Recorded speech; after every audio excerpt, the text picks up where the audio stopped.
How to disable friend request on Plex. Are you on Plex and want to stop receiving friend requests from other users? If yes, follow through the steps till the end. First of all, open the Plex application on your smartphone or tablets, or you can also visit the app.plex.tv website and log in. Once you're logged into your account, from the homepage of Plex, go ahead and click on your profile icon at the top right corner. From the expanded menu, click on Settings. Under Settings, click on Privacy.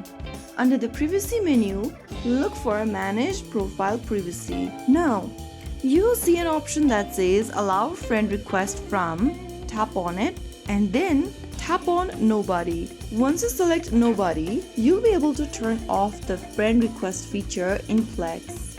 This option does not remove current friends, it only prevents new friend requests. That's how you successfully disable friend requests on Plex, and now you have more control over your account's privacy. If you found the video helpful, don't forget to like, share and subscribe to our channel. I will see you again in the next episode. Thank you for watching.